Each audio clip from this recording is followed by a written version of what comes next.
City India news, महाराष्ट्रातील लोकप्रिय news channel.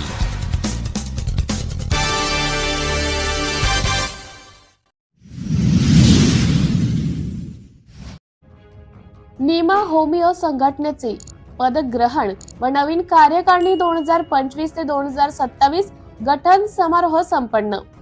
Doctor मानापुरे नीमाचे तर डॉक्टर दाते होमिओपॅथीचे अध्यक्ष दिनांक 22 जानेवारी 2025 रोजी बुधवार रोजी स्थानिक संघटना नीमो होमिओ असोसिएशनचे अध्यक्ष पदग्रहण व कार्यकारिणी गठन कार्यक्रम संपन्न झाले। यामध्ये NIMA national integrated medical association Saoner शाखेच्या वतीने 25 ते 27 या वर्षाकरिता डॉक्टर छत्रपती पांडुरंग मानापुरे यांची तर HDA homeopathic doctors association Saoner यांचे अध्यक्ष म्हणून डॉक्टर राहुल दत्तात्रय दाते यांची निवड करण्यात आली।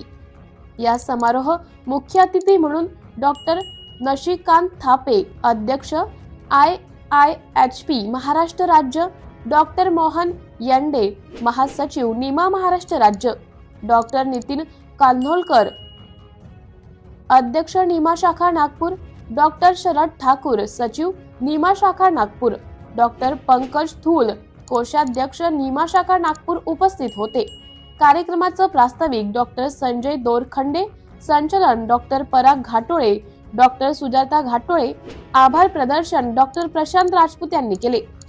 सिटी इंडिया न्यूज साठी तालुका प्रतिनिधी नितेश गव्हाणे सावनेर अध्यक्ष होते। त्यांनी त्यानंतर doctor Pinge sir, Ninave sir, doctor Dorkhande sir यांनी ही बागडोर आपल्या खांद्यावर उचलून समोर नेली। त्यामध्ये होमिओपॅथीमध्ये पण doctor Kale sir, doctor Murphy sir, doctor Anup Jaiswal, doctor Rajput sir यांनी पण त्यांना पूर्ण ताकदीने त्यांना मदत केली। सर्वांच्या प्रयत्नातून इथे एक नीमा भवन पण आम्ही बनवलं होतं 4 वर्ष आधी कोविड पिरियडमध्ये, आणि त्याचा उपयोग इथे कोविड सेंटर असल्यामुळे बराच झाला। ग्रामीणमध्ये रुग्ण वगैरे त्यांना खूप फायदा झाला। त्यानंतर समोरील शाखेची कामे काही मी ठरवली आहे। ही कार्यक्रम म्हणजे ही कार्य करण्याचं मी आश्वासन देतो। त्यामध्ये विविध आरोग्य शिबिर घेणे, ब्लड डोनेशन कॅम्प घेणे, पेशंट अवेअरनेस प्रोग्राम घेणे, होमिओपॅथी आणि नीमा डॉक्टरांच्या काही समस्या असेल तर त्या समोर नेणे, इथे लॉन डेव्हलप करायचं आहे, वेगवेगळ्या CME आयोजन आपण करू। त्यानंतर डॉक्टर प्रीमियम लेख घ्यायची आहे, आणि सर्वात प्रथम सरांनी जे सांगितले, इंडे सरांनी की संख्या